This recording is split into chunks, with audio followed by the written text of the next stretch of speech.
പ്രത്യേകിച്ച് ഒരു ഗെയിം പ്ലാനോട് കൂടിയല്ല അവിടെ ഏതെങ്ങനെ പ്ലാൻ ചെയ്ത് ഇങ്ങനെ കരുക്കൾ നീക്കണം. ഇവിടെ അതാണല്ലോ എല്ലാവരും ഇപ്പൊ ഒരു ചെസ് ബോർഡിലെ കരുക്കൾ പോലാണല്ലോ അവിടെ എല്ലാവരും ഇങ്ങനെ മൂവ് ചെയ്യുന്നത്. പ്രത്യേകിച്ച് രാത്രി കാലങ്ങളിൽ എൻ്റെ ഒരു ഫ്രണ്ടിന്റെ കമന്റ് ആണ് നമ്മൾ എപ്പിസോഡ് കണ്ട സമയത്ത്, രാത്രി ബിഗ് ബോസ് വീട്ടിൽ സൗണ്ട് വെച്ചിരുന്ന് കാണാൻ പറ്റില്ല. ഒരു ദിവസം അവൻ കണ്ടപ്പോൾ അവൻ്റെ അമ്മ വിളിച്ചു ചോദിച്ചു എന്ന്, എന്താണ് നിന്റെ റൂമിൽ പല്ലിയുടെ ശല്യം ഉണ്ടോ? അപ്പൊ ഇങ്ങനെ ഈ ഒരു സൗണ്ടാണ് വരുന്നത്. അല്ല, അത് മാസ്ക് ചെയ്യാൻ വേണ്ടി എന്റെ ഭാര്യ കാര്യമായിട്ട് കോൺട്രിബ്യൂട്ട് ചെയ്തു. അവളതിന് ഉച്ചത്തിൽ കൂർക്കം വലിക്കുന്നുണ്ടായിരുന്നു. അത്രേ ഉള്ളൂ. അപ്പം ഞാൻ ഇറിറ്റേറ്റഡ് ആയി പ്രൊവോക്ക് ആകുമ്പോൾ ഞാൻ എന്തെങ്കിലും പറയും, അതൊക്കെയാണ് ഉദ്ദേശിച്ചത്. പക്ഷെ ഞാൻ അതിനേക്ക് ഒരു സില്ലി മാറ്റേഴ്സ്. എനിക്ക് തോന്നുന്നു ഞാൻ 3-ാമത്തെ ആഴ്ച ഭയങ്കരമായിട്ട് സൈലന്റ് ആയിപ്പോയി. ആ സൈലന്റ് ആയതായിരിക്കാം 4-ാമത്തെ ആഴ്ച ഇറങ്ങേണ്ടി വന്നതെന്നാണ് എനിക്ക് തോന്നുന്നത്. കാരണം 3-ാമത്തെ ആഴ്ച ഞാനൊന്ന് ഡൗൺ ആയി. പുറത്ത് ചെയ്യുന്ന പോലെയല്ല, ഇവിടെ ചെയ്യുമ്പോൾ അതിന് അറിയാമല്ലോ പല റൂൾസും റെഗുലേഷൻസ് ഉണ്ട്. അതുകൊണ്ട് വളരെ സൂക്ഷിച്ചു വേണം. ബാക്കിയുള്ളവർ അതിനെ വെച്ചിട്ടായിരിക്കും ജാനിനെ പുറത്താക്കാനായിട്ടുള്ള ഇത് വരുന്നത്. അതുകൊണ്ട് അത് ശ്രദ്ധിക്കണമെന്ന് പറഞ്ഞിട്ടുണ്ട്. പിന്നെ ഈ ശാപവാക്ക് ഞാൻ പുറത്തിറങ്ങിയപ്പോഴാണ് യൂട്യൂബിലൊക്കെ ഇങ്ങനെ കാണുന്നത്. എന്തുകൊണ്ടായിരിക്കും അങ്ങനെ ഒരു പ്ലാറ്റ്ഫോം എല്ലാവർക്കും ഒരേപോലെ തന്നെ അല്ലേ? അതിൽ ഏജ് വ്യത്യാസം ഒന്നുമില്ല. അത് എന്റെ കുഴപ്പം തന്നെ, അവരുടെ ഒന്നും കുഴപ്പമില്ല. ഞാൻ ഇവരെ എന്റെ മക്കളെ പോലെ കണ്ടു. എന്റെ മനസ്സിൽ അവർക്കൊരു മക്കൾ ഉള്ള മൈൻഡ് സെറ്റ് വന്നത് കൊണ്ടാണ് എനിക്ക് ഇവരുടെ അടുത്തൊക്കെ പെട്ടെന്ന് കയറി ഷൗട്ട് ചെയ്ത് അല്ലെങ്കിൽ സ്ട്രെയിറ്റ് അവേ പലതും പറയാൻ പറ്റാതെ പെട്ടെന്ന് ഞാൻ ഒന്ന് സ്റ്റക്കായിപ്പോയി. എന്നെ സംബന്ധിച്ച് ഈ ജാനെന്നല്ല ആര് ശാപവാക്ക് പറഞ്ഞാലും ഞാൻ അത് കാര്യമാക്കാറില്ല. ഞാൻ ചിന്തിക്കുന്നത് എന്താണെന്ന് വെച്ചാൽ, കർമ്മയാണ് നമ്മുടെ ലൈഫിൽ തീർച്ചയായിട്ടും നമുക്ക് മുന്നോട്ട് നമ്മുടെ ജീവിതം കൊണ്ടുവന്ന് നമ്മൾ ചെയ്യുന്ന കർമ്മം അതാണ്. അല്ലാതെ ഒരാൾ ശപിച്ചത് കൊണ്ട് ജീവിതം ഇല്ലാതാവും അല്ലെങ്കിൽ ഭൂമി വളർന്നു പോകുന്നു ഞാൻ വിശ്വസിക്കുന്നു. എൻ്റെ കുട്ടികളുടെ കാര്യങ്ങൾ ഞാൻ തന്നെ ചെയ്യണം എന്ന് എനിക്ക് നിർബന്ധമുണ്ട്. അത് ഞാൻ അവിടെ പറഞ്ഞത്, നമ്മൾ ഒരു സ്ത്രീ എന്ന നിലയിലും ഒരു അമ്മ എന്ന നിലയിലും നമുക്ക് കുറേ റെസ്പോൺസിബിലിറ്റീസ് ഉണ്ട്. നമ്മൾ ഫിനാൻഷ്യലി ഇൻഡിപെൻഡൻ്റ് ആയിരിക്കണം. ഇനി ഭർത്താവ് കോടീശ്വരനാവട്ടെ, അച്ഛൻ കോടീശ്വരനാവട്ടെ, അല്ല അച്ഛൻ കാശുകാരനായിക്കോട്ടെ, അതൊന്നും എന്താ പറയുക, ഒരു സ്ത്രീ ഇൻഡിപെൻഡൻ്റ് ആയി ഫിനാൻഷ്യലി നിൽക്കുക എന്ന് പറയുന്നതിനൊരു എന്താ പറയുക തടസ്സമാവരുത്.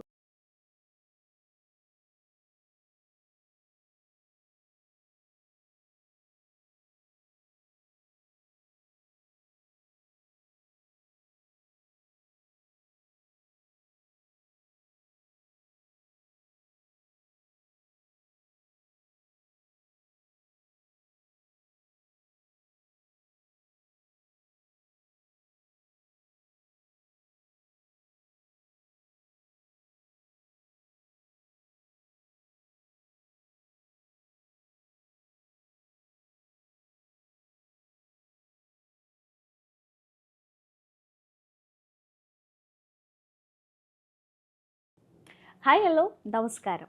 ഇന്ന് എൻ്റെ കൂടെ ഉള്ളത് ബിഗ് ബോസ് താരം യമുന റാണിയും ഹസ്ബൻഡ് ദേവനുമാണ്. നമസ്കാരം.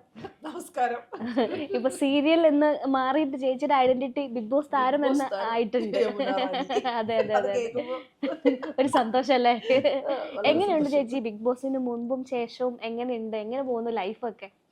എനിക്കങ്ങനെ വലിയൊരു വ്യത്യാസം എന്ന് വെച്ചാൽ, ഞാൻ എപ്പോഴും ഒരു നോർമൽ ലൈഫിലൂടെ പോകുന്ന ഒരാളാണ്. ഞാൻ ഇതിനു മുന്നേ ആയാലും ഇപ്പം സീരിയലിലും ഒക്കെ ചെയ്യുന്ന സമയത്തും സിനിമയൊക്കെ ചെയ്യുന്ന സമയത്തും ഈ അഭിനയിക്കുന്ന ആ ഒരു എൻ്റെ ജോലിയാണ്, എൻ്റെ അഭിനയം എന്ന് പറഞ്ഞാൽ എൻ്റെ കരിയറാണ്. ആ ഒരു ക്യാമറയുടെ മുമ്പിൽ നിന്ന് ചെയ്യുന്ന സമയം മാത്രമേ എൻ്റെ ജീവിതത്തിൽ ആ ഒരു സംഭവമുള്ളൂ. അത് കഴിഞ്ഞ പിന്നെ ടോട്ടലി ഡിഫറെൻ്റ് ആയ ഒരു വ്യക്തിയാണ്. സാധാരണ എല്ലാവരും പോലെ ഒരു ഹൗസ് വൈഫ് അല്ലെങ്കിൽ ഒരു അമ്മയാണ്. ഞാൻ ഈ പിള്ളേരുടെ കാര്യവും ദേവേണ്ട കാര്യവും ഭാര്യയാണ് ദേവേണ്ട കാര്യവും ഈ പറഞ്ഞ കണക്ക് വീട്ടിലെ ജോലികളും ചെയ്ത് മാർക്കറ്റിൽ പോയി മീനും വാങ്ങിച്ച് പച്ചക്കറിയും വാങ്ങിച്ച് പിള്ളേരെ സ്കൂളിൽ കൊണ്ട് വിടുക, ഇങ്ങനത്തെ ഒരു സാധാരണ ലൈഫായിട്ട്. നമ്മളിപ്പം കാണുന്നത് ബിഗ് ബോസിന് മുമ്പുള്ള ലൈഫും ബിഗ് ബോസിന് ശേഷമുള്ള യമുന റാണി എന്നുള്ള രീതിയിലേക്ക് നമ്മൾ ചർച്ച ചെയ്യുമ്പോൾ എങ്ങനെയുണ്ട് ബിഗ് ബോസിന് ശേഷം പബ്ലിക്കിലേക്ക് ഇറങ്ങുമ്പോൾ? അത് പബ്ലിക്കിലേക്ക് ഇറങ്ങുമ്പോൾ ഉള്ളൊരു ഭയങ്കരമായ വ്യത്യാസമുണ്ട് കേട്ടോ. കാരണം കഴിഞ്ഞ ദിവസമൊക്കെ ലുലുവിലൊക്കെ പോയപ്പോഴത്തേക്ക് ഒരുപാട് എന്താ പറയുക ഫാമിലി ഓഡിയൻസ് ആണ്, ഫാമിലി എന്താ പറയുക ആൾക്കാരാണ് കൂടുതലും വന്ന് സംസാരിക്കുകയും കൂടെ നിന്ന് ഫോട്ടോ എടുക്കാനും പിന്നെ ഇറങ്ങിയത് ഭയങ്കര വിഷമമായെന്ന് പറഞ്ഞവരുണ്ട്. അങ്ങനെ എനിക്കൊന്ന് ഫാമിലി ഓറിയന്റഡ് ആയിട്ട് കുറച്ചുകൂടെ, നേരത്തെ സീരിയലൊക്കെ കണ്ടിട്ട് ഫാമിലി ഓഡിയൻസ് ഉണ്ടായിരുന്നു എനിക്ക് കുറേ, എന്നെ ഇഷ്ടപ്പെടുന്ന കുറേ പേര്. പക്ഷെ അതിൽ കവിഞ്ഞ് ഇപ്പോൾ ഒരുപാട് എന്താ പറയുക ഒരു വാസ്റ്റ് ഓഫ് റേഞ്ച് എന്നൊക്കെ പറയുമല്ലോ എന്ന തരത്തിൽ ഒരുപാട് പബ്ലിക്കിന്റെ ഒരു ഇഷ്ടം നേടിയെടുക്കാൻ പറ്റി എന്നുള്ളത് എനിക്ക് മനസ്സിലായി. എനിക്കും നന്നായിട്ട് മനസ്സിലായി. നമ്മളിപ്പോ ചെല്ലുമ്പോഴേ ഓരോരുത്തരൊക്കെ വന്നിട്ട് ചേട്ടാ ഒരു ഫോട്ടോ, ഞാനിങ്ങനെ ഫോട്ടോ എടുക്കപ്പെടാനായിട്ട് തയ്യാറായിട്ടിരിക്കും. അവർ കൊണ്ടുവന്ന് ഫോൺ എൻ്റെ കൊണ്ട് ചേട്ടനവിടെ ക്യാമറമാനാക്കും. അതെ, അങ്ങനെ ഞാനിപ്പോ കുറെ അധികം ഫോട്ടോസ് ഞാൻ എടുത്തു കൊടുക്കുന്നു. എന്റെ ജീവിതത്തിൽ നല്ല വ്യത്യാസമുണ്ട്. പക്ഷേ ദേവേട്ടന് ഒരുപാട് പിന്നെ ഫാൻസ് ഉണ്ട്. ദേവേട്ടന്റെ സെക്ഷൻ വേറെയാണ്. ഞാൻ ചേച്ചിന്ന് സ്റ്റാർട്ട് ചെയ്ത വേറെ കുറച്ച് സാധനങ്ങളുണ്ട് അവിടുന്ന് കിട്ടാനായിട്ട്. ഞാൻ പുറത്തിറങ്ങുമ്പോ ഇപ്പം അല്ലെങ്കിൽ ഇപ്പം നമ്മുടെ ഇന്റർവ്യൂസിന്റെ ഒക്കെ അടി കമന്റ്സ് ഒക്കെ നോക്കുമ്പോഴൊക്കെ കൂടുതലും ദേവേട്ടൻ ഫാൻസ്. എല്ലാരും ദേവേട്ടൻ സൂപ്പറാ, ദേവേട്ടൻ ഭയങ്കര സംഭവം, പറയുന്നില്ല കമന്റുകൾ മൊത്തം ദേവേട്ടനാ. അപ്പൊ അങ്ങനെ ഒരു ലൈഫിലേക്ക് വന്നോണ്ടിരിക്കും. ചേച്ചി ഇറങ്ങിയതിന് ശേഷം ബിഗ് ബോസ് എപ്പിസോഡ്സ് കണ്ടിട്ടുണ്ടാവില്ല. അപ്പം എന്ത് തോന്നുന്നു? എവിടെയെങ്കിലും ചേച്ചി എവിടെയാണ് ചേച്ചിയുടെ കളിയുടെ ട്രാക്ക് മാറിയെന്നാ തോന്നുന്നത്? അല്ല, എനിക്ക് തോന്നുന്നു ഞാൻ 3-ാമത്തെ ആഴ്ച ഭയങ്കരമായിട്ട് സൈലന്റ് ആയി പോയത്. ആ സൈലന്റ് ആയതായിരിക്കാം 4-ാമത്തെ ആഴ്ച ഇറങ്ങേണ്ടി വന്നതെന്നാണ് എനിക്ക് തോന്നുന്നത്. കാരണം 3-ാമത്തെ ആഴ്ച ഞാനൊന്ന് ഡൗൺ ആയി. ഒന്ന് അവിടുത്തെ കളി എന്താ പറയാ, എങ്ങനെ കളിക്കണം എന്നുള്ളൊരു കൺഫ്യൂഷൻ എനിക്ക് തന്നെ വന്നു ആ 3rd വീക്കിൽ ഇവരോടൊക്കെ. കാരണം ഞാൻ സ്ട്രെയിറ്റ് അവേ സംസാരിച്ചു തുടങ്ങുമ്പോൾ എനിക്ക് എൻ്റെ മനസ്സിൽ ഇവരെല്ലാവരും കുട്ടികളെ പോലെ ആയിരുന്നു ചെന്നപ്പോൾ തന്നെ. എന്ന് വെച്ചാൽ എന്നെക്കാളും ഒരു 20 വയസ്സിനോളം എളുപ്പമുള്ള കുട്ടികളായിരുന്നു എല്ലാവരും. അപ്പൊ സുരേഷ് ഒന്നും അല്ല, ഞാൻ പറഞ്ഞ ബാക്കിയുള്ളവർ മോസ്റ്റ്ലി. അപ്പൊ എനിക്ക് ചെന്നപാടെ ഇവരൊക്കെ എൻ്റെ ഒരു മക്കളെ പോലെയുള്ള ഒരു ഫീലാണ് എനിക്ക് വന്നത്. അപ്പൊ ആ ഒരു ഫീല് വന്നിട്ട് ഒരു 2nd വീക്ക്, അപ്പൊ ആദ്യത്തെ ആഴ്ച ഞാൻ ഇവരുമായിട്ടൊക്കെ രതീഷും ജിൻഡുമായിട്ടൊക്കെ ഇഷ്യൂസ് ഉണ്ടായെങ്കിൽ കൂടി ബാക്കിയുള്ളവരുമായിട്ടൊക്കെ എനിക്കൊരു കുട്ടികളെ പോലുള്ളൊരു ഫീൽ ആയതുകൊണ്ട് ഞാൻ അവരുമായിട്ടൊക്കെ നല്ലൊരു ഇതായിരുന്നു, ബോണ്ടിങ് ആയിരുന്നു. പക്ഷെ 2nd വീക്ക് വന്നപ്പോഴത്തേക്ക് മൊത്തത്തിൽ വേറൊരു ട്രാക്കിലോട്ട് ഇങ്ങനെ വന്നു തുടങ്ങി. കുട്ടികളുടെ അവരുടെയൊക്കെ സംസാരങ്ങളൊക്കെ വേറൊരു റേഞ്ചിലേക്കൊക്കെ വന്നു തുടങ്ങിയപ്പോൾ ഞാനാകെ പെട്ടെന്ന് ഒന്ന് പതറിപ്പോയി. എങ്ങനെ ഇവരെ ഡീൽ ചെയ്യും എന്നുള്ളൊരു കൺഫ്യൂഷൻ എനിക്ക് വന്നു. നമ്മൾ ഓട്ടോമാറ്റിക്കലി ഞാനൊരു മക്കളെ പോലെ കണ്ട പിള്ളേരാണ്. 3-ാമത്തെ ആഴ്ച ഒക്കെ ആകുമ്പോഴത്തേക്ക് ഇത് അറിയാലോ, നിങ്ങൾ കണ്ടോണ്ടിരിക്കുകയല്ലേ ഇങ്ങനെ ഗ്രാഫ് കയറുക. അപ്പൊ ഇവരുടെ അടുത്ത് എങ്ങനെ ഞാൻ റെസ്പോണ്ട് ചെയ്യണം എന്നുള്ളൊരു കൺഫ്യൂഷൻ എനിക്ക് വന്നു.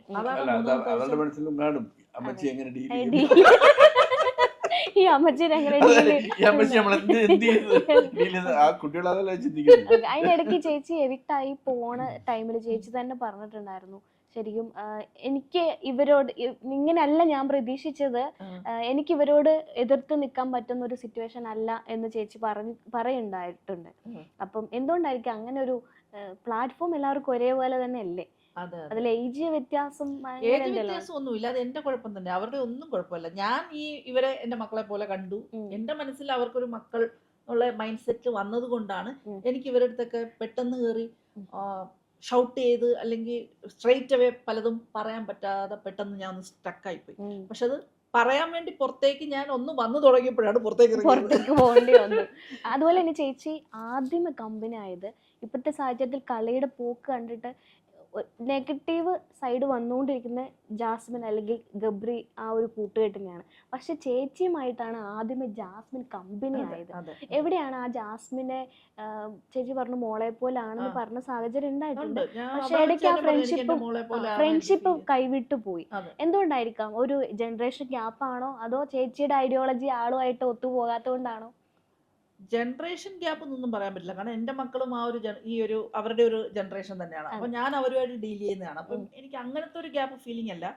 അപ്പം പെട്ടെന്ന് ഈ പറഞ്ഞ കണക്ക് ചില കാര്യങ്ങൾ നമ്മുടെ മക്കള് വീട്ടിൽ കാണിക്കുന്ന ചില കാര്യങ്ങൾ എനിക്ക് അക്സെപ്റ്റ് ചെയ്തില്ലെങ്കിൽ അവരെ തിരുത്തേണ്ട ഒരു ഇത് ഞാൻ ചെയ്യാറുണ്ട്. ചിലപ്പോൾ ഞാൻ അടിയും കൊടുക്കാറുണ്ട്, അടി കൊടുക്കേണ്ട സ്ഥലത്ത്. നമ്മളുടെ മക്കളെ ആകുമ്പോൾ നമുക്ക് ശാസിക്കുകയും വഴക്കുറയും ഒരു അടി കൊടുക്കുകയൊക്കെ ചെയ്യാം. പക്ഷെ അവിടെ നമുക്ക് അത് പറയുന്നതിനും എടുക്കുന്നതിനും ഒക്കെ ഒരു ലിമിറ്റേഷൻസ് ഉണ്ട്. അപ്പം അതായിരുന്നു എൻ്റെ ഒരു ഏറ്റവും പ്രശ്നമായിട്ടുള്ള.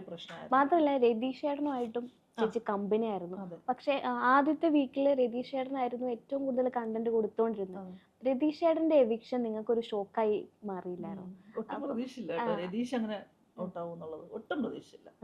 അപ്പം നിങ്ങൾ എന്താ കരുതിയത്? പുറത്ത് കണ്ടന്റ് കൊടുക്കണം എന്നാണോ കൊടുക്കണ്ടെന്നാണോ? ഓവർ കണ്ടന്റ് കൊടുത്തു കഴിഞ്ഞാൽ പണി കിട്ടും എന്നുള്ളത് രതീഷിന്റെ അവിക്ഷനിൽ നമുക്ക് മനസ്സിലായി.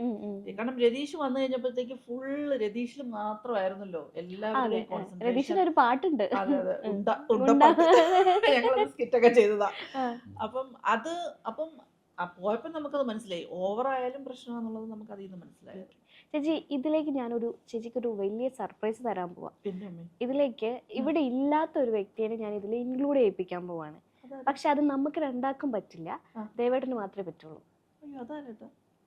നമുക്ക് ജാൻമണിനെ കൊണ്ടുവന്നാലോ? ജാനുമണിയോ? ജാൻമണിനെ കൊണ്ടുവരാം. ആ. അപ്പം ജാനു ഔട്ടായി, എന്താ പറയാനുള്ളേ? സന്തോഷമാണ്. ആ. പിന്നെ അവിടെ ഒരു കുടുംബം പോലായിരുന്നു. അപ്പൊ എനിക്ക് എല്ലാവരും മിസ് ചെയ്യുന്നുണ്ട്. ബിഗ് ബോസ് വീട് എനിക്ക് ഭയങ്കര ഇഷ്ടമുള്ള വീടാണ്. അപ്പോൾ അവിടുന്ന് ഇറങ്ങിയപ്പോൾ വിഷമമുണ്ട്, അവർ മിസ് ചെയ്യുന്നുണ്ട്. പക്ഷെ താങ്ക് യു ബിഗ് ബോസ്, എല്ലാം കൊള്ളാം. എമിനി ചേച്ചിയെ പറ്റി എന്താ പറയാനുള്ളത്? യമുന ചേച്ചി എന്റെ വലിയ ഫ്രണ്ടാണ്. ചെന്നപ്പോൾ തന്നെ യമുന ചേച്ചി ഞങ്ങൾ തമ്മിൽ ഇപ്പോഴും വലിയ ഫ്രണ്ട്ഷിപ്പാണ്. അത് ലൈഫ് ലോങ് ഉണ്ടാവും. അപ്പൊ നമുക്ക് ഫ്രണ്ട്ഷിപ്പ് ഇങ്ങനെ കാണാം. ദേവേടനെ അപ്പൊ എങ്ങനെ ഒഴിവാക്കും നിങ്ങളുടെ ഫ്രണ്ട്ഷിപ്പിന്റെ ഇടയിൽ നിന്ന്? അത് വലിയ കുഴപ്പമാണ്.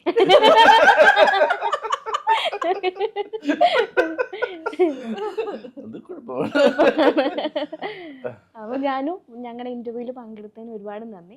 നമുക്കിനി ദേവേട്ടിലേക്ക് തിരിച്ചു പോവാം.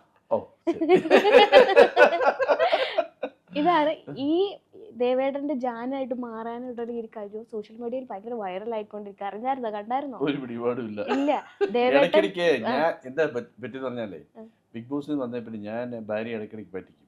ഇങ്ങനെ ഒരു പകുതി മയക്കത്തിൽ നിൽക്കുമ്പോൾ ഞാൻ യമുന ബിഗ് ബോസ് ഒരു 2-3 ദിവസം ഞാൻ പറ്റിച്ചു. പിന്നെ ഞാൻ ഇങ്ങനെ കട്ടിലി വന്നൊന്ന് ഭയങ്കര എന്നെ വിളിച്ചിട്ട് ഇതേപോലെ ബിഗ് ബോസിന്റെ ശബ്ദത്തിൽ വിളിച്ചിട്ട് മൈക്കെടുത്ത് ധരിക്കും. യമുന മൈക്ക് ധരിക്കും പെട്ടെന്ന് ഇങ്ങനെയൊക്കെ പിടിച്ചു വെക്കും. അപ്പൊ അതിന് പറ്റിക്കാൻ വേണ്ടി ഒരു ദിവസം ഞാൻ എന്തൊക്കെ ചെയ്തുകൊണ്ടിരുന്നപ്പം എന്തോ ജാൻമണി എന്നൊക്കെ പറഞ്ഞ് എന്തായാലും അതെടുത്തിട്ടല്ലേ, അതാ സംഭവം. ചേച്ചിക്ക് എപ്പോഴേലും ബിഗ് ബോസ് നിന്ന് ഇറങ്ങിയതിന് ശേഷം ആ ഒരു സറൗണ്ടിങ് ഇന്ന് പുറത്തു വരാനായിട്ട് താമസം ഉണ്ടായിട്ടുണ്ടായിരുന്നോ? അല്ല, അങ്ങനൊരു വലിയൊരു വലിയ അത് മീൻകറിയും ചോറും കണ്ടപ്പോ എല്ലാം മീൻകറിയും ചോറും ആയിരുന്നു നമ്മുടെ മിസ് ചെയ്ത സാധനം. ചേച്ചിക്ക് ശരിക്കും അവിടെ ഉള്ളപ്പോ മിസ് ചെയ്തത് മീൻകറിയും ചോറും ആണോ? ദേവേട്ടൻ വഴക്കുണ്ടാക്കട്ടോ. ഒരു മാസം മീൻകറി കഴിച്ചില്ലല്ലോ. ഇത്രയും കാലം പറഞ്ഞറിയും മക്കള് തന്നെയാണ്. ഇപ്പൊ സത്യം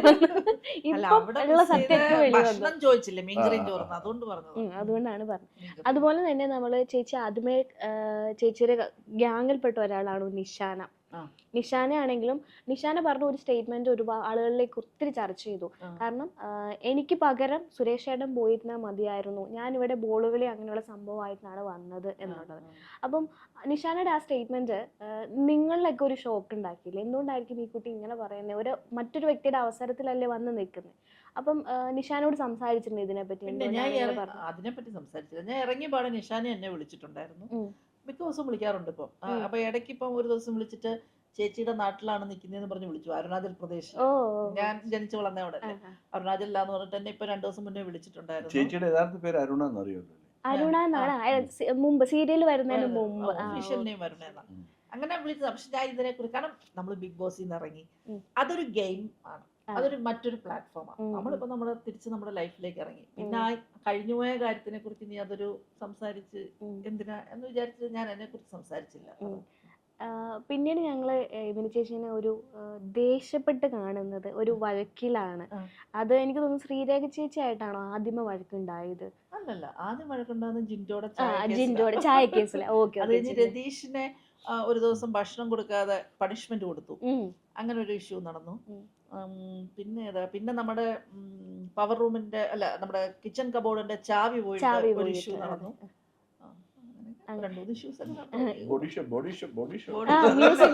നാലാഴ്ച നിന്നോളെങ്കിൽ അത്യാവശ്യം ആദ്യത്തെ 2-3 ആഴ്ച അടിപിടിയൊക്കെ ഉണ്ടാക്കിയിട്ട് ഇറങ്ങി പോന്നു. ചേച്ചി ജിൻഡോട് പറയാൻ ഉദ്ദേശിച്ചത് എന്തായിരുന്നു? ഫണ്ണി ആയിട്ടാണ്. അത് ഞാൻ പറയുന്നുണ്ടായിരുന്നു. ഞാൻ മറ്റേ ഇന്നസെന്റ് ആയിട്ട് മറ്റേ പടത്തിൽ ചെയ്ത സംഭവമാണ് ഞാൻ ഉദ്ദേശിക്കുന്നതെന്ന് അങ്ങനെ തന്നെ ഞാൻ പറഞ്ഞു. അങ്ങനെ ചെയ്യാനാണെന്ന് പറയുമ്പോ, പക്ഷെ ജിൻഡോ അത് വേറൊരു രീതിയിലാണ് ജിൻഡോ എടുത്തത്.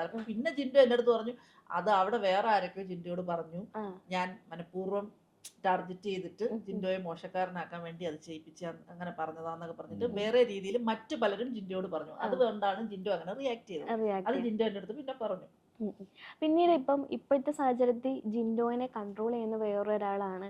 ജിൻഡോ ഇങ്ങനെയുള്ള വ്യക്തിയല്ല, ജിൻഡോ മറ്റുള്ളവരെ ഇൻഫ്ലുവൻസിൽ കളിക്കുന്ന ഒരു വ്യക്തി എന്നുള്ളൊരു ടാഗ് ലൈൻ അല്ലെങ്കിൽ വന്നുകൊണ്ടിരിക്കുന്ന എപ്പിസോഡിലൊക്കെ അങ്ങനെയാണ് കണ്ടുകൊണ്ടിരിക്കുന്നത്. ചേച്ചിക്ക് അങ്ങനെ തോന്നിയിട്ടുണ്ടോ? ജിൻഡോ ഇൻഫ്ലുവൻസ്ഡ് ആണോ കളി? അങ്ങനെ തോന്നിയിട്ടില്ല കേട്ടോ.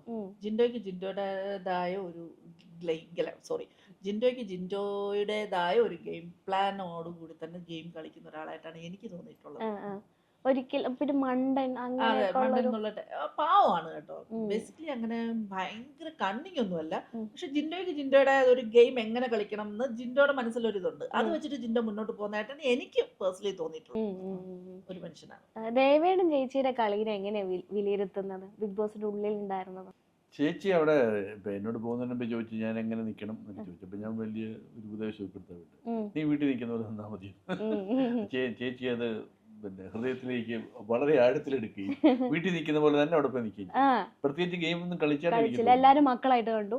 മക്കളായിട്ട് കണ്ടു. പിന്നെ മക്കളോടൊന്നും പറയാൻ പറ്റത്തില്ല, അവരോടും പറഞ്ഞില്ല.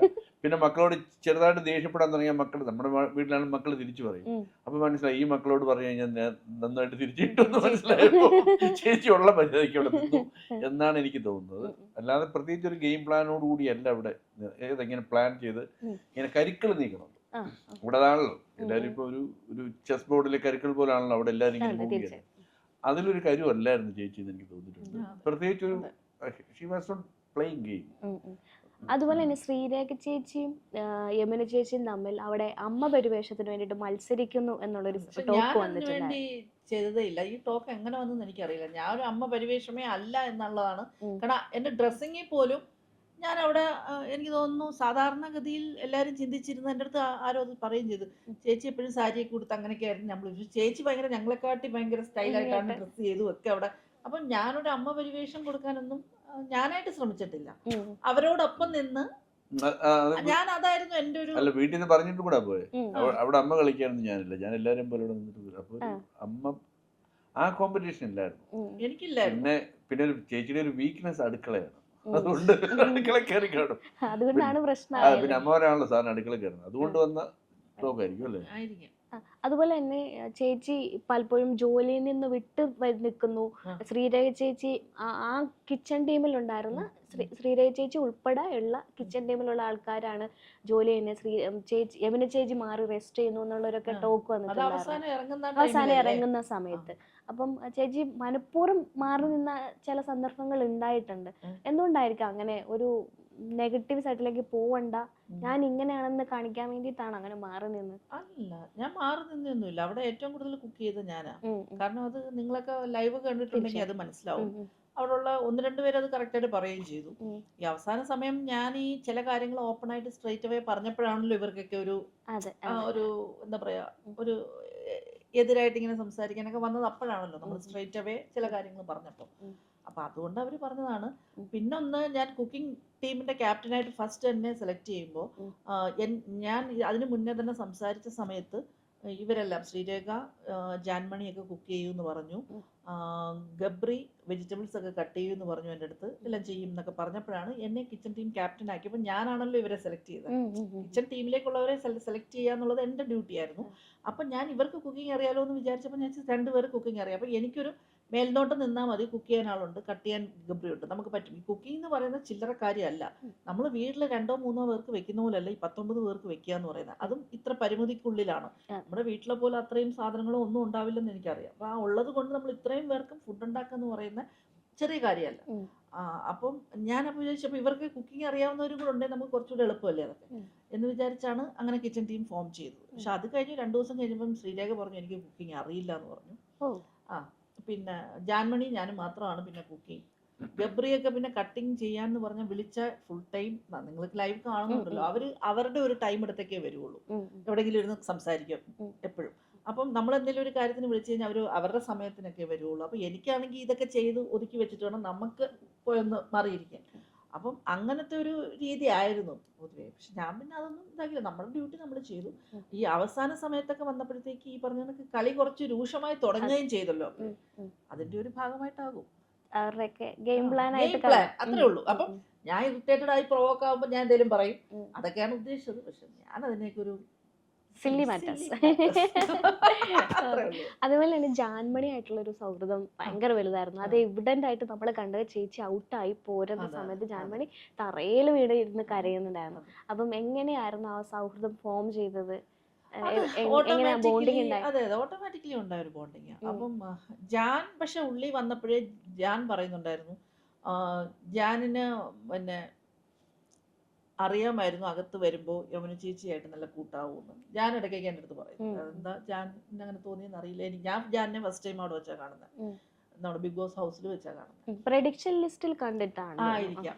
അപ്പം പിന്നെ ഞങ്ങൾ ഈ സംസാരിക്കുകയൊക്കെ ചെയ്ത സമയത്ത് എനിക്ക് തോന്നിയിട്ടുണ്ട് ജാൻ ഭയങ്കര ഇൻസെക്യൂരിറ്റി ഫീലിംഗ് ജാനുള്ളതുപോലെ എനിക്ക് ഫീൽ ചെയ്തായിരുന്നു. അപ്പോൾ എനിക്ക് ജാനിനെ ഒന്ന് പ്രൊട്ടക്ട് ചെയ്ത് നിർത്തണമെന്ന് തോന്നി. കാരണം ജാനിന് എപ്പോഴും ഒരു ഒറ്റപ്പെട്ടൊരു ഫീല് പോലെ ജാൻ ഇങ്ങനെ സംസാരത്തിലൊക്കെ തോന്നുമായിരുന്നു. ജാനിങ്ങനെ എനിക്കങ്ങനെ പലപ്പോഴും തോന്നിയിട്ടുണ്ട്. അപ്പം ഞാൻ ജാനിനെ എപ്പോഴും നമ്മളെപ്പോലുള്ള ഒരാളാണ്, നമ്മുടെ കൂട്ടത്തിലുള്ള ഒരാളാണെന്നുള്ളൊരു ഫീൽ ജാനിന് ഞാൻ എപ്പോഴും കൊടുത്ത് ജാനിനെ ഭയങ്കരമായിട്ട് പ്രൊട്ടക്ട് ചെയ്ത് തന്നെ നിൽക്കുമായിരുന്നു. പിന്നെ അതങ്ങ് ഞങ്ങൾ ഭയങ്കര ഒരു അടുപ്പത്തിലായി.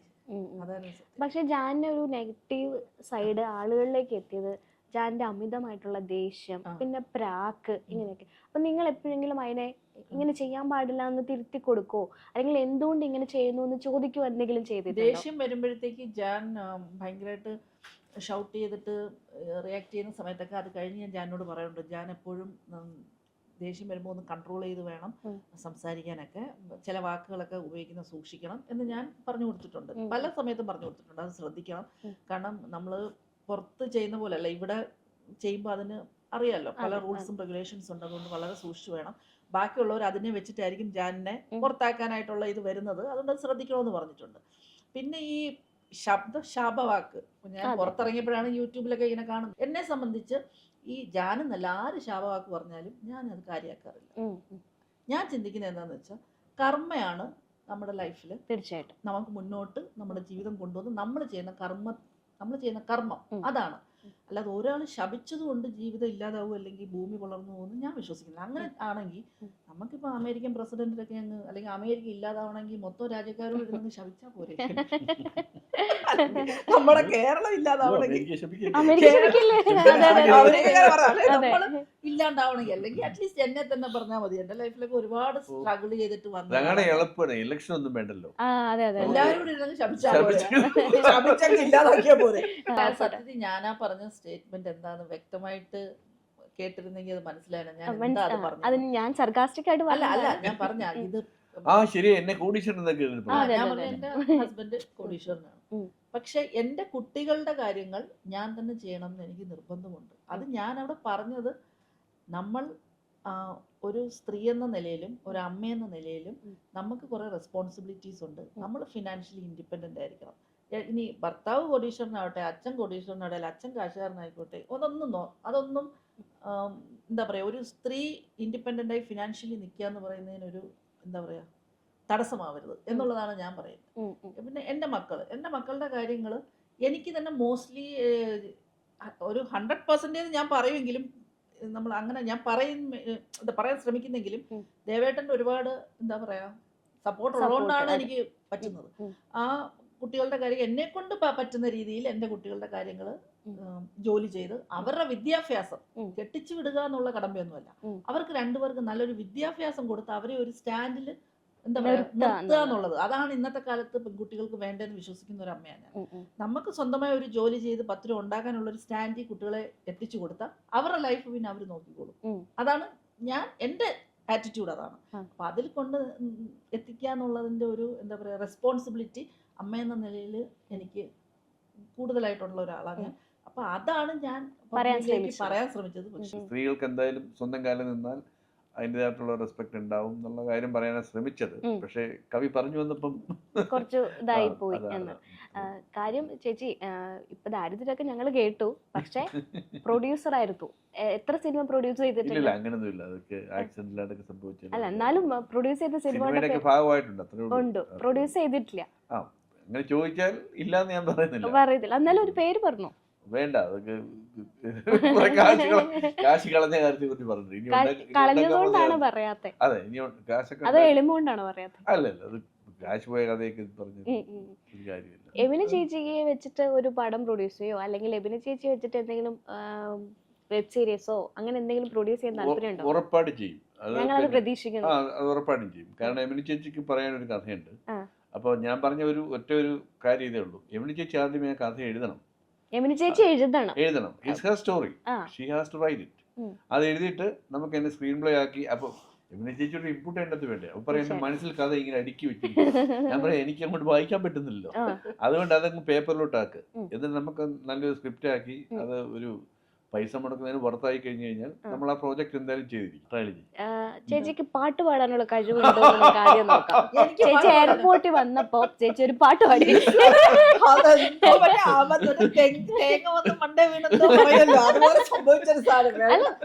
ഓഡിഷൻ ആയിട്ട് വരുന്നത് അല്ലേ? ഈ കാര്യത്തിൽ ഞാൻ പോലും സപ്പോർട്ട് ചെയ്യത്തില്ല. ചേച്ചിക്ക് ജീവിതത്തിലെ ഏറ്റവും വലിയ അനുഗ്രഹം ചേച്ചിയുടെ ഡാഡിയായിരുന്നു. ഭയങ്കര സ്നേഹസമ്പന്നനായ ഒരു അച്ഛൻ ഉണ്ടെന്നുള്ളതാണ് ചേച്ചിയുടെ ഏറ്റവും വലിയ അനുഗ്രഹം. അപ്പോൾ അച്ഛൻ്റെ മോളുടെ അച്ഛൻ അങ്ങനെയൊക്കെയാണ്. അപ്പോൾ അച്ഛൻ ചേച്ചിയെ കുറിച്ച് പാട്ട് പഠിപ്പിക്കാൻ വിടുമായിരുന്നു. അപ്പോൾ ഒരു ദിവസം ശാസ്ത്രീയ സംഗീതം പഠിപ്പിക്കാൻ വിടുമായിരുന്നു. പുള്ളി നല്ല പാട്ടൊക്കെ പാടുമെന്ന് ഞാൻ കേട്ടിട്ടുണ്ട്. പിന്നെ ആത്മവിദ്യാലയമായിരുന്നു പുള്ളിയുടെ പ്രിയപ്പെട്ട പാട്ട്. അപ്പോൾ അങ്ങനെയൊക്കെയായിരുന്നു. അങ്ങനെ ഒരു ദിവസം കുറച്ച് ദിവസം പാട്ട് പഠിപ്പിക്കാനൊക്കെ വിട്ടു. അവസാനം ചേച്ചിയെ വിളിച്ചിട്ട് ഇരുത്തിട്ട് പറഞ്ഞു, മോൾ ആ പാട്ടൊക്കെ പാടും. അപ്പൊ 2 ലൈൻ പാടിയത് കൂടി ആ സ്നേഹസമ്പന്ന അച്ഛൻ പറഞ്ഞു, മോള് നിർത്തിക്കോളൂ.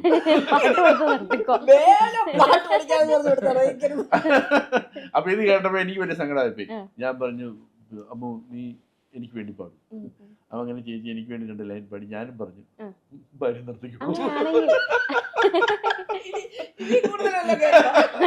പാടിന്റെ കാര്യത്തിൽ മാത്രം ഞാൻ. വേറൊരു കാര്യമുണ്ട്, ബിഗ് ബോസ് വന്ന് എയർപോർട്ടിൽ നിന്നിട്ട് ചേച്ചി പാട്ട് പാടി. ആ കഴിച്ച് സമ്മതിക്കണം. ചേച്ചി ക്യാമറ ആക്ഷൻ പറഞ്ഞു എന്ത് പറഞ്ഞാലും ചെയ്യും. കാരണം വേറെ ഈ ലൈറ്റ് ക്യാമറ ആക്ഷൻ പറഞ്ഞ പാട്ട് പാടാൻ പറഞ്ഞ പാടിക്കളയും. അപ്പൊ അങ്ങനെ പറ്റിയതാന്ന് തോന്നുന്നു. ക്യാമറ ആക്ഷൻ ആണ്. ആ ശരിയായിട്ടോ. പഠിക്കോ ചേട്ടന് വേണ്ടി ഇഷ്ടമുള്ള പാട്ട് പാടി. എയർപോർട്ടിൽ പാടിയ പാട്ട് അതെല്ലാരും ചൊല്ലണം. എന്നാ ചൊല്ലു. അത് വേണ്ട, ഇനി വേറെ ഇത് പാടും. ചേട്ടൻ പാടും കൂടെ പാടാൻ. ആണോ?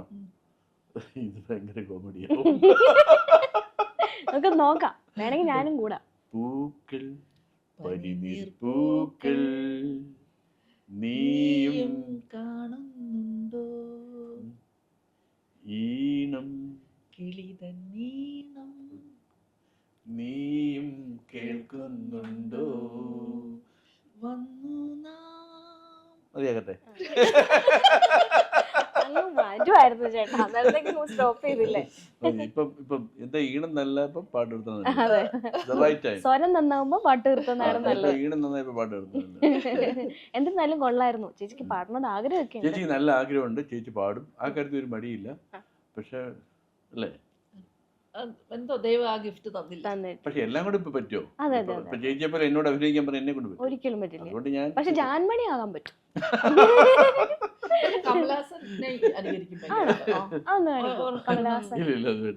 ഒരു വരി ആ മറ്റേ പാട്ടിന്റെ ഇതാക്കിയാലും മതി. എന്റെ എന്താ ഒരു 2 വരി ഒന്ന്. അത് ചിലപ്പോഴൊക്കെ മഞ്ഞുമൽ ബോയ്സിലെ പാട്ടല്ലേ? മഞ്ഞുമൽ ബോയ്സിലെ പാട്ടാണോ? കൺമണി കൺമണി അൻപോട് കാതലൻ എളുതും ഘടിതമേ. അതൊക്കെ ചിലപ്പോഴൊക്കെ സംഭവിച്ചു. ഞാൻ വലിയ ഫാനായിരുന്നു കൊച്ചിലേക്ക്, ഇപ്പോഴും അതെ. അപ്പം പുള്ളി എന്തൊക്കെ ചെയ്താലും ശരി, കമലഹാസൻ എന്ത് ചെയ്താലും നമ്മൾ ചെയ്യണമെന്നുള്ള വലിയ ആഗ്രഹം. അങ്ങനെ ഇതൊക്കെ ഇങ്ങനെ വെച്ചുകൊണ്ടാണ്, അത്രേ ഉള്ളൂ. ഏതാ ചേച്ചി പാടാൻ പറഞ്ഞ പാട്ട് ഏതായാലും? അതോ എവിടെങ്കിലും 10 പേര് കൂടുതൽ ഭാര്യ പറയും, ഏട്ടാ ഒരു പാട്ട് പാടും. ഉടനെ ഏത് പാട്ട്? പിച്ച വെച്ച്. ഉടനെ എന്റെ മക്കൾ പറയും, യോ ഒന്ന് പഠിക്കേ, നമ്മള് കേട്ടിട്ടില്ല പാട്ട്. നീ മനഃപൂർവ്വം എന്തു പാടണം. പിച്ച വെച്ച നാൾ മുതൽക്കു നീ എന്റെ സ്വന്തമായി ആശ കൊണ്ടു കൂട്ടി നാം ഇഷ്ടം കൂടിയെന്നും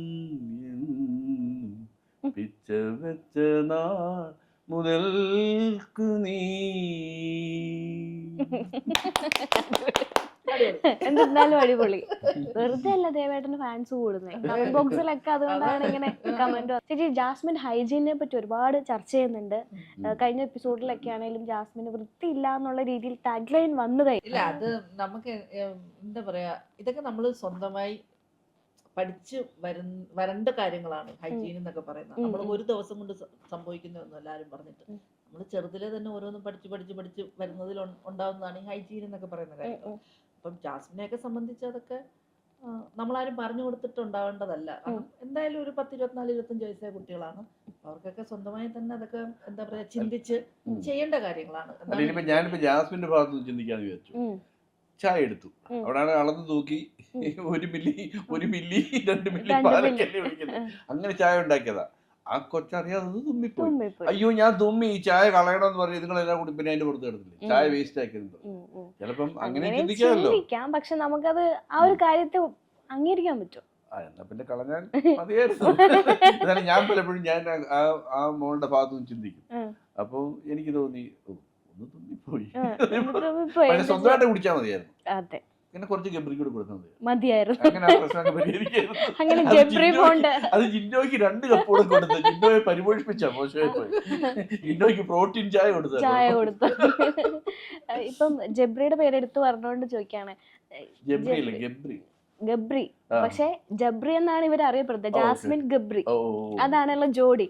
പക്ഷെ ആദ്യം തന്നെ അവരുടെ ആ ജോഡി ഫോം ചെയ്ത് അല്ലെങ്കിൽ ചർച്ച ചെയ്ത് തുടങ്ങിയപ്പോ ചേച്ചി പറഞ്ഞു, ഭയങ്കര സ്ട്രോങ് ആയിട്ട് ചേച്ചി പറഞ്ഞു, അവർ തമ്മിൽ പ്രണയം ഒന്നും ഇല്ല എന്ന്. ഞാൻ ഇപ്പോഴും അത് തന്നെ പറയുന്നത്. അവർ തമ്മിൽ പ്രണയം ഒന്നും ഇല്ല. അവര് ഒരു ഗെയിം പ്ലാൻ ആണ് അവർ ഉണ്ടാക്കിയത്. ആ ഗെയിം അവര് കളിച്ചോണ്ടിരിക്കുന്നു. പക്ഷെ ഇപ്പൊ എനിക്ക് തോന്നുന്നു, കഴിഞ്ഞ എപ്പിസോഡൊക്കെ കണ്ടപ്പോ എനിക്ക് തോന്നുന്നു, ഒന്ന് ആ ഗെയിം മാറ്റി പിടിച്ചതുപോലെ എനിക്ക് ഫീൽ ചെയ്യുന്നുണ്ട്. ഒന്ന് എനിക്ക് ഫീൽ ചെയ്യുന്നുണ്ട്. അല്ലാതെ ഈ പറയുന്ന കണക്ക് ഒരു ദിവസം കൊണ്ടൊക്കെ പ്രണയമൊക്കെ അങ്ങ് വരുമോ? അങ്ങനെ എനിക്ക് തോന്നുന്നില്ല. അത് അവരുദ്ദേശിച്ച ഒരു സാധനം, ആ ഒരു രണ്ടുപേരോട് ഒരുമിച്ച് ചെയ്യുന്ന ഒരു കോംബോ വർക്ക്ഔട്ട് ചെയ്ത് ആ ഒരു സാധനം മുന്നോട്ട് നല്ല രീതിയിൽ കൊണ്ടുപോകാൻ ഉദ്ദേശിച്ച ഒരു പോയ സാധനം അവരുടെ കയ്യിൽ നിന്ന് ടൈമിംഗ് വ്യത്യാസം വന്നു. അവരുടെ കയ്യിൽ നിന്ന് സാധനം അവര് പോലും അറിയാതെ നിന്ന് പുറത്തേക്ക് വിട്ടുപോയി. അതാണ് സംഭവിച്ചത്. വിട്ടുപോയാലും വിട്ടുപോയില്ലെങ്കിലും ഈ സാധനം വർക്ക്ഔട്ട് ആയി എന്നുള്ള വ്യക്തമല്ലേ. കാരണം ബിഗ് ബോസിൽ ഇപ്പൊ പിന്നെ രതീഷ് പോയി കഴിഞ്ഞപ്പോ ഒക്കെ പിന്നെ എല്ലാവരുടെയും ചർച്ചാ വിഷയം എന്തായിരുന്നു? അന്ന് മുതൽ ഇന്ന് വരെ ഇപ്പോഴും നമ്മളും അതിനെ കുറിച്ച് സംസാരിക്കും അല്ലേ.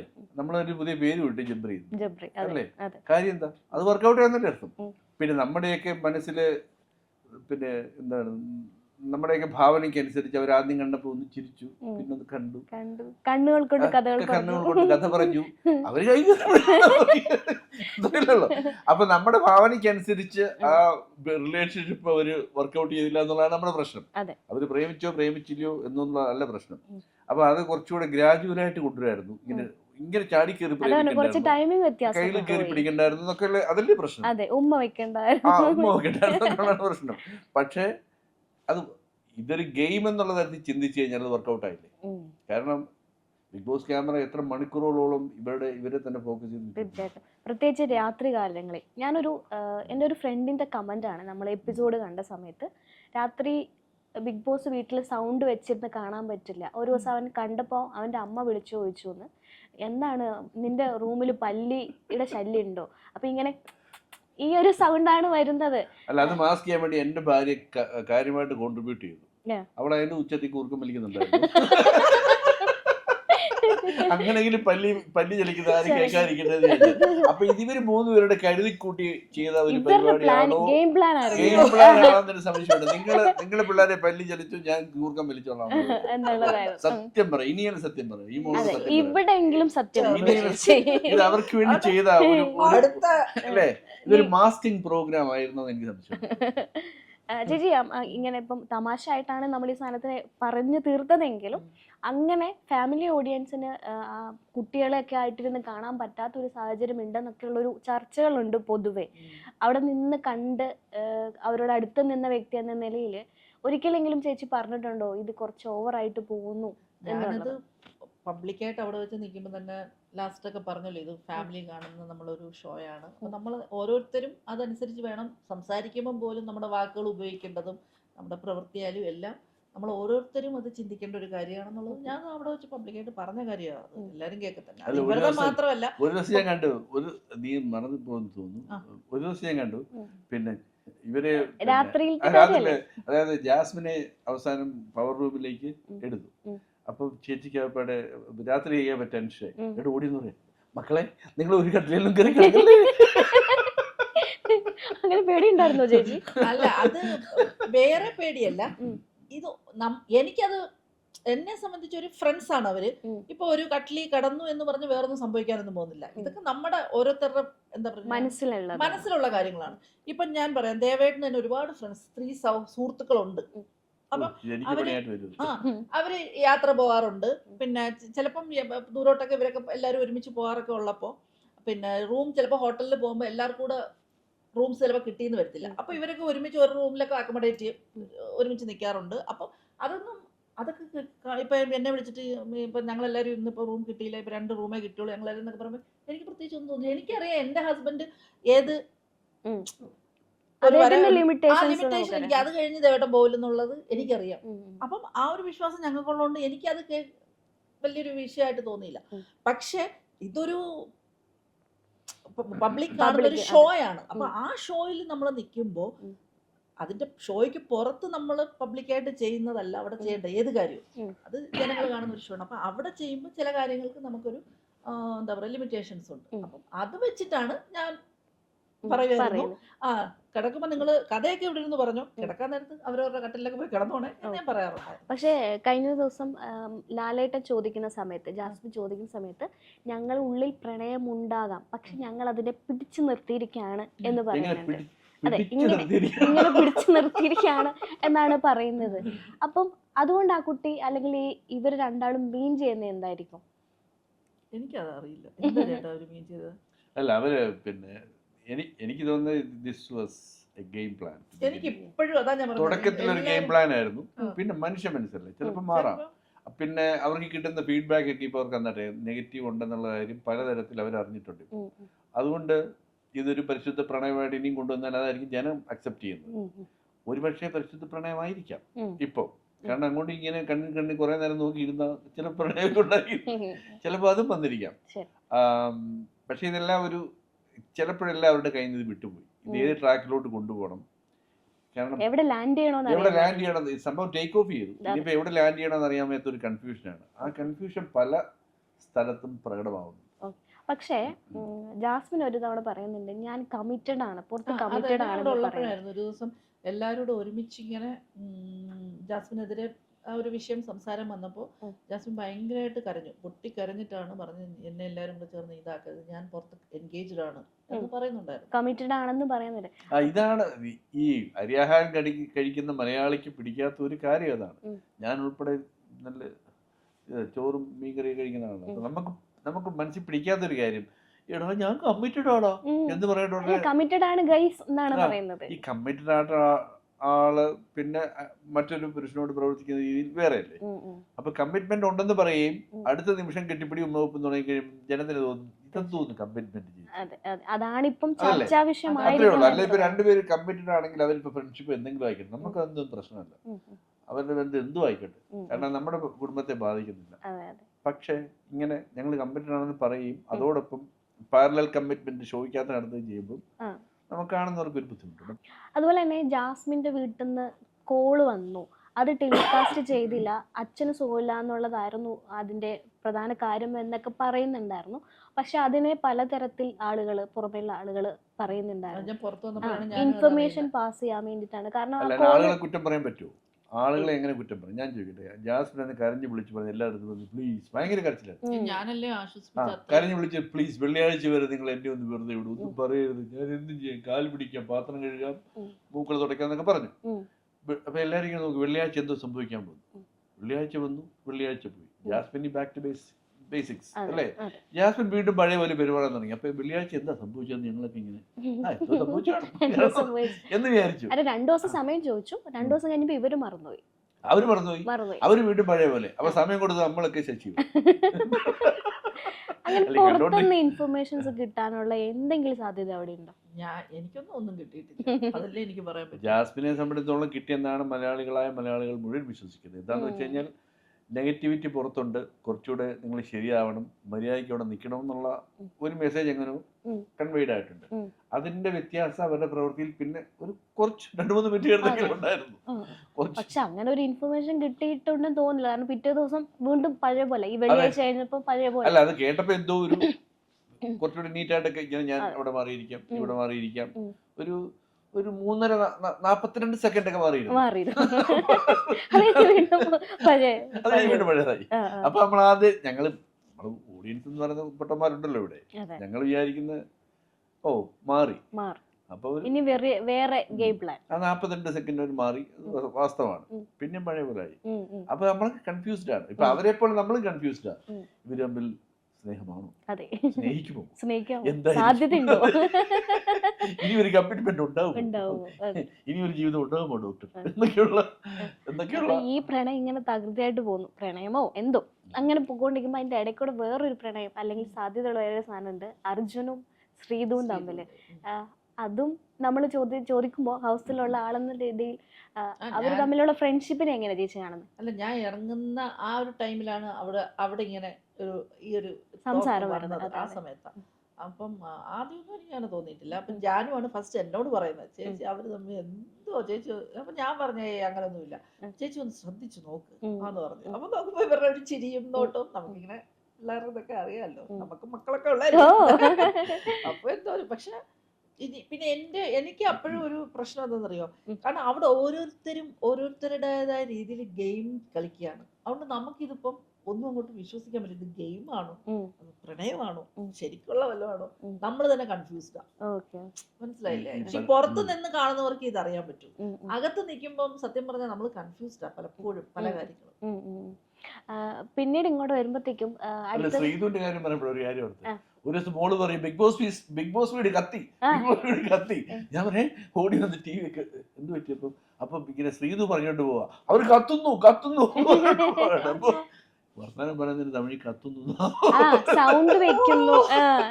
ആ വേർഡ് മാത്രമേ കുട്ടിക്ക് വർത്തമാനം സംസാരിക്കുന്നു, വർത്തമാനം പറയുന്നുള്ളപ്പോഴേ കത്തുക എപ്പോഴും. അപ്പൊ അവര് കത്തിക്കൊണ്ടിരിക്കുന്നു, നമ്മുടെ മലയാളത്തിൽ കത്തി വെക്കാന്ന് പറയുന്നത്.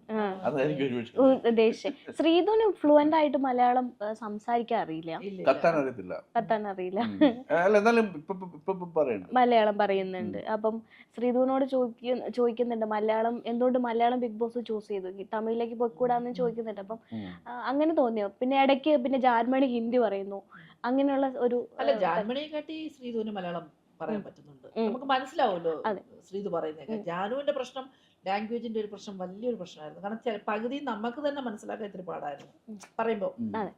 കുറെയൊക്കെ നമുക്ക് മനസ്സിലാവില്ല. നമ്മൾ വീണ്ടും നമ്മൾ ചോദിക്കും എന്താ പറഞ്ഞതെന്ന്. ഞാനൊക്കെ ചോദിച്ചിട്ടുണ്ട്, എന്താ പറഞ്ഞ മനസ്സിലായില്ല ജാനു എന്ന് പറയും. പിന്നെ ഒന്നുകൂടെ പറയുമ്പോഴായിരിക്കും അത് എന്താന്ന് മനസ്സിലാവുന്നത്. പക്ഷെ ഒരു കാര്യമുണ്ട്, നമ്മൾ ഈ മലയാളികൾ ഒരിക്കലും ഈ ഭാഷ അല്ലെങ്കിൽ ഈ അതിർവരമ്പുകളെ കുറിച്ച് നമ്മൾ മലയാളികൾ പറയാൻ പാടില്ല. കാരണം ലോകത്ത് എവിടെ പോയാലും മലയാളികളുണ്ട്, അവിടെ ഒരു കച്ചവടമൊക്കെ ആയിട്ട് നമ്മളുണ്ടാവും അല്ലേ. ഈ കേരളം മണ്ണ് നടന്നു പോകുന്ന തന്നെ പ്രവാസി മണി, പിന്നെ നമ്മൾ അല്ലേ. കാരണം നമ്മൾ കുടിയേറ്റക്കാരാണ്, നമ്മൾ എല്ലായിടത്തും പോകും. ഇപ്പൊ എവിടെ ഒരു ആക്സിഡന്റ് പറ്റിയാലും ശരി, എവിടെ ഒരു കപ്പൽ പിടിച്ചു വെച്ചാലും 2 മലയാളികൾ അല്ലേ. അങ്ങനെ ഭാഷയ്ക്കും ദേശീയയുടെ അതിർവരമ്പുകളെല്ലാം വിട്ടുപോയി ജോലി ചെയ്ത് നാട്ടിലേക്ക് പൈസ അയക്കുന്ന നമ്മൾ മറ്റുള്ളവരുടെ ഭാഷയെക്കുറിച്ച് കുറ്റം പറയും. അതിലെനിക്ക് ദുഃഖമുണ്ട്. അപ്പോൾ അതിൽ ഈ കേരളം നടത്തിക്കൊണ്ട് പോകുന്നതിന് ഇപ്പോൾ അന്യ സംസ്ഥാനങ്ങളിലെ ആളുകളാണ്. അപ്പൊ പിന്നെ നമ്മളതിനെക്കുറിച്ച് നമ്മളതിനെക്കുറിച്ച് അങ്ങനെ നമുക്ക് തമാശയായിട്ടൊക്കെ പറയാം, സീരിയസ് ആയിട്ട് നമ്മളതിനെക്കുറിച്ച് പറയുന്നതാണ് എൻ്റെ ഹംബിൾ ആയിട്ടുള്ളത്. നമ്മളതിനെ സീരിയസ് ആക്കുന്നില്ല, അതെ, നമ്മൾ വിട്ടിരിക്കുന്നു. ചേച്ചി, നമ്മളെ അടുത്ത ഗെയിം പ്ലാനിലേക്ക് വരുമ്പോൾ അവിടെ നോറ ആദ്യ ആഴ്ച തൊട്ടേ കരഞ്ഞ് ഇപ്പോഴും ഇപ്പം ഏകദേശം ഒരു 45-50 എപ്പിസോഡായി. പക്ഷെ ഇപ്പോഴും ആ കുട്ടി പറയുന്ന ആദ്യത്തെ ആഴ്ചയിലെ കാര്യം അല്ലെങ്കിൽ ആദ്യത്തെ ഡേയിലെ കാര്യമാണ്. അപ്പം നോറയുടെ ഒരു ഗെയിം പ്ലാനിനെ ചേച്ചി എങ്ങനെയാണ് കാണുന്നത്? ഇതൊരു ഗെയിം പ്ലാൻ തന്നെയാണോ ഈ കരച്ചില്? ആണെന്നാണ് ഇപ്പൊ പുറത്തിറങ്ങിയപ്പോൾ എനിക്ക് മനസ്സിലായത്. കാരണം നമുക്ക് അകത്ത് നിൽക്കുമ്പോൾ കുറച്ചല്ലേ കാണാൻ പറ്റൂ. പുറത്തിറങ്ങി നമ്മൾ നേരത്തെ ഈ പറഞ്ഞ സംഭവങ്ങളൊക്കെ കാണുമ്പോൾ കുറച്ചുകൂടെ വ്യക്തതയുണ്ട് നമുക്ക് കാണുമ്പോൾ. അപ്പോൾ എനിക്ക് തോന്നി നോറ ഗെയിം പ്ലാൻ ആയിരുന്നു അതെന്ന് എനിക്ക് തോന്നുന്നു. എനിക്ക് തോന്നുന്നു അതൊക്കെ പറയാൻ കുറച്ചുകൂടെ ദേവേട്ടനായി, കാരണം ഇവര് 24 hours ലൈവ് കാണുന്നുണ്ട്. ഞങ്ങൾ നിന്നെ കണ്ടില്ലായിരുന്നു. ചേച്ചി അല്ല, മാത്രമേ ഉള്ളൂ. നമുക്ക് ഹീറോ ആകാം, ഉം. അല്ലെങ്കിൽ നമുക്ക് വില്ലൻ ആകാം, അതെ. അല്ലെങ്കിൽ കൊമേഡിയൻ ആകാം. ഇതൊന്നും പറ്റില്ല, പിന്നെ എന്ത് ചെയ്യും? നമുക്ക് വിക്ടിം ആകാം. ഞാനാണ് ഇവിടെ ഞാനാണ് ക്രൂശിക്കപ്പെടുന്നത്. എല്ലാരും എന്നോട് ഇങ്ങനെ പറയുന്നു, അവരെങ്ങനെ പറഞ്ഞു ഞാൻ ഇമോഷണലി വീക്ക് ആണെന്ന് പറയുന്നു. ഞാൻ വീക്കല്ല എന്ന് പറഞ്ഞോണ്ടിരിക്കുക. ഞാൻ മൂക്കള തന്നെ നമ്മുടെ ബിഗ് ബോസ് സീസണിന്റെ ഒരു പ്രധാന ഇൻഗ്രീഡിയന്റ് ആണ്. ഈ ജനങ്ങൾ കയറി മൂക്കള സീസൺ എന്ന് വിളിക്കായിരുന്നു. അല്ല അതിൻ്റെ അകത്ത് പിന്നെ നോറ കളിക്കുന്നവർ കാണുന്നു പറയുന്നത് ഐ എം എ വിക്ടിം. കാരണം എല്ലാവരും ഞാൻ ഇമോഷണലി വീക്ക് ആണെന്ന് പറഞ്ഞു. മനുഷ്യൻ കരയത്തില്ലേ? മനുഷ്യൻ കരയും, കുഴപ്പമില്ല, കരഞ്ഞോട്ടെ. വീക്കാണെന്ന് പറയുന്നവരോട് ഇപ്പൊ ഇങ്ങനെ കരഞ്ഞ് അതായത് നമ്മൾ ശബരിമലയിലേക്ക് പോകുമ്പോൾ ഇങ്ങനെ അടിവെച്ച് പടികൾ കയറുന്ന പോലെ കരഞ്ഞ് നോറ ഇപ്പം ഒരു ആയിട്ടില്ലേ? ഇപ്പൊ ലാലേട്ടനൊക്കെ മുമ്പിൽ വെച്ച് ലാലേട്ട അവനെ നമുക്ക് 4 ദിവസം പാത്രം കഴിക്കാന്നൊക്കെ പറയാനുള്ള പ്രാപ്തിയായി കുട്ടിക്ക്. എങ്ങനെ കിട്ടി? കരഞ്ഞ് വിക്ടിം റോളിൽ നിന്നുകൊണ്ടാണ് നോറ അവിടെ എത്തിയത്. പക്ഷെ ഇപ്പം ആ വിക്ടിം റോൾ ഇപ്പം ഈ ഉടനടി പൊളിയും. കാരണം ഇപ്പം നോറ ഇപ്പം ഇമോഷണലി വീക്ക് അല്ല എന്ന് നോറ തന്നെ തെളിയിച്ചു. ഇനിയും കരഞ്ഞാൽ എന്തായിരിക്കും അവസ്ഥ? അപ്പം ഗെയിം പ്ലാൻ എല്ലാവരും അറിയും. അപ്പം ഈ നമ്മൾ പണിത് വെക്കുന്ന ഈ സിംഹാസനത്തിൽ നമ്മൾ തന്നെ കയറി ഇരിക്കണമല്ലോ. നമ്മൾ ഇരിക്കുന്ന കട്ടിൽ നമ്മൾ കിടക്കണ്ടേ? അപ്പൊ ഇങ്ങനെ ഇമോഷണലി വീക്ക് അല്ല, എന്നെ എല്ലാവരും കരയിപ്പിക്കുന്നു, അതുകൊണ്ട് ഞാൻ കരയുന്നു പറഞ്ഞിരിക്കുന്ന നോറ ഇപ്പൊ കരയാത്ത ഒരു പൊസിഷനിലെത്തി. അപ്പൊ എന്ത് പറഞ്ഞാൽ ശരി, ജിൻഡോ അത് ചെയ്തു, അല്ലെങ്കിൽ 1-2 പേരുണ്ട്, അല്ലെങ്കിൽ ജാസ്മിനും ജിൻഡോയാന്ന് തോന്നുന്നു നോറയുടെ ടാർഗറ്റ്സ്. അപ്പൊ അവരാണ് എന്റെ ജീവിതം ദുസ്സഹമാക്കുന്നത് എന്നൊക്കെ പറഞ്ഞുകൊണ്ട് നിന്നിട്ട് അവസാനം ഇപ്പൊ ലെവലിൽ എത്തിക്കഴിഞ്ഞിട്ട് ഇനിയും കരയാൻ പറ്റുമോ? ഇനി എന്ത് ചെയ്യും? So let's watch. അപ്പം ചേച്ചി ഇറങ്ങിയതിന് ശേഷം പിന്നെ അവിടെ ഒരു ഭയങ്കര സംഭവ വികാസങ്ങളായിരുന്നു സംഭവിച്ചത്. വൈൽഡ് കാർഡ്സ് കയറി 6 പേര്. ബിഗ് ബോസ് ചരിത്രത്തിൽ ആദ്യമായിട്ട് 6 വൈൽഡ് കാർഡ് കയറുക ചെയ്യുന്നത്. അതിനുശേഷം എപ്പിസോഡൊക്കെ കണ്ടപ്പോൾ എന്ത് തോന്നി? ഗെയിം മൊത്തത്തിലൊന്ന് ടോട്ടലി മാറിയതായിട്ട് തോന്നി. കുറച്ചുകൂടെ കാണാൻ രസകരമായി തോന്നി. സിബിനൊക്കെ നല്ല എനിക്ക് ഇഷ്ടപ്പെട്ടു. സിബിനും പൂജ കൊള്ളാം. എല്ലാവരും മറ്റേ നന്ദന ഒക്കെ എല്ലാവരും നല്ല എനർജി ലെവൽ കൂടിയ ആൾക്കാരായിരുന്നു. ഒന്നിനൊന്നിന് മെച്ചം. അപ്പോൾ മൊത്തത്തിൽ ഗെയിം ഒന്ന് ട്വിസ്റ്റായി. പിന്നെ പവർ റൂമിലൊക്കെ സിബിനും ശരണ്യൊക്കെ കയറിയപ്പം കുറേ കളികളൊക്കെ അവർ കളിച്ചതൊക്കെ നമുക്ക് കണ്ടുകൊണ്ടിരിക്കാൻ രസമുണ്ടായിരുന്നു. അപ്പോൾ പവർ റൂം ഒക്കെ ഇങ്ങനെ യൂസ് ചെയ്യാം എന്നുള്ളത് അവരിത് മനസ്സിലാക്കുന്നുള്ളൂ. അതുകൊണ്ട് കൊള്ളായിരുന്നു. ഇപ്പം ബിഗ് ബോസ് ചരിത്രത്തിൽ ആദ്യമായിട്ട് TRP ഭയങ്കര കൂടി, ഒരാഴ്ച കൂടുന്നു, അതിന്റെ ഡബിൾ പിറ്റേ ആഴ്ച കൂടുന്നു എന്നുള്ള ഒരു അവസ്ഥയിലേക്കാണ് വന്നിരിക്കുന്നത്. പക്ഷെ എന്നിരുന്നാലും ഇന്നലത്തെ എപ്പിസോഡ്, അതായത് സാറ്റർഡേ എപ്പിസോഡ് വന്നപ്പം ജനങ്ങളിൽ വലിയൊരു കോളുകൾക്ക് സൃഷ്ടിച്ചിട്ടുണ്ട്. ചോദിക്കണം എന്ന് പലരും പറഞ്ഞ കാര്യങ്ങളെ പറ്റി ചോദിച്ചിട്ടില്ല എന്നൊക്കെ പറയുന്നുണ്ട്. അപ്പൊ ചേച്ചി എപ്പിസോഡ് കണ്ടു എന്ന് എനിക്കറിയാം. അപ്പൊ അതിനെപ്പറ്റി ചേച്ചിയുടെ അഭിപ്രായം എന്താണ്? നമ്മളിപ്പം ജനങ്ങളുടെ വികാരമാണ് ലാൽ സാർ അവിടെ വന്ന് പറയുന്നത്. ഈ ഒരു വൈൽഡ് കാർഡ് കയറിയപ്പോൾ എങ്ങനെ പോയി എന്നോട് ചോദിക്കാൻ പറയും. കുറച്ചുകൂടെ വൈൽഡായി ബിഗ് ബോസ് വീട്, കുറച്ചുകൂടെ വൈൽഡായി. ആ ഒരു ഫോമിലാണ് ഇപ്പോൾ പൊയ്ക്കൊണ്ടിരിക്കുന്നത്. ഇതേപോലെ പോയി കഴിഞ്ഞാൽ ഇത് ഭയങ്കര ഒരു പോക്കായിരിക്കും പോകുന്നത്. അപ്പൊ അതിനൊരു തടയിടുക എന്നുള്ളത് ഒരു ആവശ്യമാണ്. തീർച്ചയായിട്ടും അത് ജനങ്ങളുടെ വികാരം കൊണ്ട് കൂടി മാനിച്ചിട്ടായിരിക്കും ലാൽ സാർ വന്ന് ഈ പറയുന്നത് ചെയ്യുന്നത്. അത് അകത്തേക്കുന്നവർ ഒരുപക്ഷെ ഒരു ഹിന്റാണ്. നിങ്ങൾ ജനങ്ങൾ ഇതാണ് നിങ്ങളെ കുറിച്ച് പറയുന്നതും കേൾക്കുന്നതും. അതുകൊണ്ട് നിങ്ങൾ കുറച്ചുകൂടി ഷേപ്പ് ആവണം എന്നുള്ള ഒരു മെസ്സേജാണ് അദ്ദേഹം കൊടുക്കാൻ ശ്രമിക്കുന്നത്. അപ്പൊ ചിലപ്പോൾ ഇന്നലത്തെ ഇത്തിരി ഹാർഷായി പോകുന്നുള്ള ഒരു വികാരം ജനത്തിന്റെ ഭാഗത്തു നിന്ന് തന്നെ ചിലപ്പോൾ തോന്നിക്കാണും. കാരണം ഒറ്റയടിക്ക് ഒരാൾ ആദ്യമായിട്ട് പവർ ഹൗസിൽ നിന്ന് ഇപ്പം പെട്ടെന്ന് ഇറക്കി വിടുക. അപ്പൊ അന്ന് തന്നെ ബിഗ് ബോസും പറഞ്ഞു പെട്ടിയെടുത്തോണ്ട് ഇപ്പൊ തന്നെ ഇറങ്ങിക്കോണം. അപ്പോ എന്താണേലും ഇതൊരു എത്ര മൈൻഡ് ഗെയിം ആണെങ്കിലും അങ്ങയുടെ മുറയിൽ കുറെ അധികം ഇടിഞ്ഞിട്ടുണ്ടാവും. അതുകൊണ്ട് പിന്നെ എല്ലാരും ഇപ്പൊ അപ്രീഷിയേറ്റ് ചെയ്യുന്ന ഒരു കണ്ടസ്റ്റന്റ് ആണ് അയാൾ, സിബിൻ അല്ലേ? അപ്പൊ അയാളുടെ മനസ്സിടിഞ്ഞിട്ടുണ്ടാവും നന്നായിട്ട്. അപ്പൊ അത്രയും വേണ്ടിയിരുന്നോ എന്നൊരു സംശയം എല്ലാവരുടെയും ഉള്ളിലുണ്ട്, പൊതുവെ ഉണ്ടായിട്ടുണ്ട്. അത് നമ്മൾ സംസാരിക്കുന്നതുകൊണ്ട് എല്ലാം അയ്യോ അത്രയും വേണ്ടായിരുന്നു, അത് ലാലേട്ടന്റെ ഭാഗത്ത് നിന്ന് ഇത്തിരി കൂടിപ്പോയി എന്ന് പലരും പറഞ്ഞു കേട്ടു. പക്ഷെ അതിലും മാറ്റം ഉണ്ടാകാനുള്ള സാധ്യത നെക്സ്റ്റ് വീക്കിൽ ഉണ്ടാവും. അത് വേറൊരു ഗെയിമിന്റെ ട്വിസ്റ്റ് ആവാൻ സാധ്യത ഉള്ളതായിട്ടാണ് എനിക്ക് ഇന്നത്തെ എപ്പിസോഡ് കണ്ടപ്പോൾ തോന്നിയത്. മറ്റൊരു ട്വിസ്റ്റ് ആയിരിക്കും ഇനി സംഭവിക്കാൻ പോണേ, അതിനുള്ളൊരു തുടക്കമാവാം ഇത് എന്നുള്ളതാണ് എനിക്ക് തോന്നിയത്. എന്നിരുന്നാലും ചേച്ചി, നമ്മൾ സംസാരിച്ചു വരുമ്പോൾ ചിലപ്പോൾ ചില വാക്കുകളൊക്കെ അതിര് കടക്കുന്നുണ്ട്. ചില വാക്കുകൾ അത് ഒരു കാരണവശാലും പറയേണ്ടതായിട്ടില്ല. ഇപ്പം ഒരു ആക്ഷൻ ചെയ്തതിന്റെ പേരിലാണ് സിബിന് ഇങ്ങനെ ഒരു ഇഷ്യൂ വന്നിരിക്കുന്നത്. അപ്പൊ ചില വാക്കുകൾ കൂടി പോകുന്നുണ്ടല്ലോ. അർജുനും മുമ്പ് ഒരു ഞാനും മറ്റേ പവർ റൂമിലായിരുന്ന സമയത്ത് ഒരു ഇഷ്യൂ നടന്നപ്പോൾ അർജുനും അതേമാതിരി ഒരു ആക്ഷനൊക്കെ ഇട്ടിട്ടുണ്ട്. പക്ഷെ അതൊന്നും വലിയ സംഭവമാവാതെ അങ്ങ് പോയി അതൊക്കെ. അല്ല ഇനിയിപ്പോൾ കുറച്ചുകൂടെ ഈ സീൻ കുറച്ചുകൂടെ വൃത്തിയാക്കി കൊണ്ടുപോകണം എന്നുള്ള ബിഗ് ബോസിന്റെ പ്ലാൻ ആയിരിക്കണം ഇങ്ങനെയുള്ള ആക്ഷൻസ് ഒക്കെ എടുക്കുന്നത്. അതൊരു പക്ഷേ നല്ല കാര്യമായിരിക്കും. നിലവിൽ ഇതുവരെയുള്ള കളി വെച്ചിട്ട് ഒന്നും ജനങ്ങൾക്ക് പറയാറായിട്ടില്ല. എങ്കിൽ പോലും അതിൻ്റെ ഉള്ളിൽ നിന്ന വ്യക്തി പുറത്തിപ്പോൾ വന്ന് 1 വീക്കായി, 1.5 വീക്കായി. അപ്പോൾ അത് വെച്ച് കളിയെ നോക്കുമ്പോൾ ഒരു പക്ഷേ ഫൈനലിലേക്ക് വരാൻ സാധ്യതയുള്ള ആരൊക്കെ ആയിരിക്കും? എൻ്റെ മനസ്സിൽ തോന്നിയ ഒരു ഇത് ജിൻഡോ വരാൻ സാധ്യതയുള്ളതായിട്ട് തോന്നുന്നുണ്ട്. അവസാനത്തെ ഒരു 5-ലൊക്കെ വരും എന്ന് എൻ്റെ മനസ്സിൽ തോന്നിയതാണ്. പിന്നെ ജാസ്മിൻ ഒറ്റയ്ക്ക് നിന്ന് ഇനി ഈ പറഞ്ഞ കണക്ക് ഈ ഗബ്രിയുമായിട്ടുള്ള കൂട്ടുകെട്ട് വിട്ടിട്ട് ജാസ്മിൻ ഗെയിമിൽ ഒറ്റയ്ക്ക് നിന്ന് കോൺസെൻട്രേറ്റ് ചെയ്ത് മുന്നോട്ട് പോയാൽ ചിലപ്പോൾ ജാസ്മിൻ എത്താൻ സാധ്യതയുണ്ട്.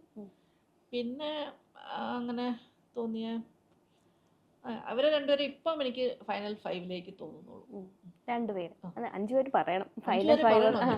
ഫൈനൽ 5 എന്നാണ് നമ്മൾ പറഞ്ഞിരിക്കുന്നത്. ബാക്കി ദേവേട്ടൻ പറയും. എനിക്ക് പുതിയ ആളുകൾ അല്ല, പഴയതിൽ വെച്ചിട്ട് ഇനി ഫൈനലിലേക്ക് വരാനുള്ള സാധ്യതയുള്ളത് ആരൊക്കെ? ജാസ്മിൻ എന്തായാലും ഉണ്ടാവും. കാരണം ഈ ബിഗ് ബോസ് ഹൗസിൽ എല്ലാവരും എടുത്തു പറയുന്നൊരു വാക്കാണ് നിലപാട്. നിലപാടില്ല. ഈ നിലപാട് മാറ്റിയാലേ അവിടെ നിൽക്കാൻ പറ്റൂ. നിലപാടില്ലാത്തവരാണ് അവർ ജയിക്കാൻ പോകുന്നത്. ജാസ്മിന് നിലപാടില്ല. ആ നിലപാട് അത് that means she is flexible. ആ ഫ്ലെക്സിബിലിറ്റിയാണ് ജാസ്മിനെ അവിടെ നിർത്താൻ പോകുന്നത്. ജിൻഡോയുടെ കാര്യം പറഞ്ഞില്ലേ, ഇപ്പം ജിൻഡോ ഇങ്ങനെ ആര് വന്നാലും ഒന്ന് പരിശോധിക്കും, ഒന്ന് പരീക്ഷിക്കും. ആദ്യം ഇവൻ്റെ കൂടെ വന്നാൽ നല്ലതായിരിക്കും. അപ്പോൾ ആരുടെ കൂടെ 2 ദിവസം നിന്ന് കോമാളിയാവും. അപ്പം ജിൻഡോയ്ക്ക് മനസ്സിലാവും, അയാൾ പഠിക്കുന്നുണ്ട് പെട്ടെന്ന്. ഈ പോക്ക് ശരിയാവത്തില്ല എന്ന് പറയുമ്പോൾ മാറ്റി പിടിക്കും. ഈ നിലപാടുകൾ മാറ്റി നിൽക്കുന്നവരൊക്കെ അവിടെ നിൽക്കാൻ പറ്റും. അവിടെ ജിൻഡോ അവിടെ നിൽക്കും. പിന്നെ ജബ്രി ഇപ്പം ഈ പ്രേമക്കടലിൽ വീണ് നീന്തിയില്ലെങ്കിൽ ജബ്രി നിൽക്കും. കാരണം ജബ്രി സംസാരം അങ്ങനെ ഗബ്രിയായിട്ട് എന്നാൽ ഗബ്രി നിൽക്കും. പിന്നെ നോറയുടെ കരച്ചിലൊന്നും അധികകാലം പോകത്തില്ല. അതുപോലെ പിന്നെ സാധ്യതയുള്ള ആർക്കാണ്, മറ്റേ കുട്ടി ക്യാപ്റ്റനായ ഒരു കുട്ടിയുണ്ടല്ലോ, അപ്സരയ്ക്ക് നല്ല പോസിബിലിറ്റി ഉണ്ട്. അപ്പോൾ അങ്ങനെയുള്ള കുറച്ച് പേരൊക്കെ നിൽക്കുമെന്നാണ് എൻ്റെ പ്രതീക്ഷ. ഓക്കെ, അപ്പം കുറച്ച് സമയം നമ്മൾ വളരെയധികം സംസാരിച്ചു. ഇനിയുണ്ട് സംസാരിക്കാൻ. അത് നമുക്ക് ഓരോ വഴിയെ സംസാരിക്കാം. എന്നിരുന്നാലും ഇത്രയും സമയം നമ്മുടെ കൂടെ ചെലവഴിച്ചതിന് thank you so much. Thank you so much. ആർക്ക് തരണം?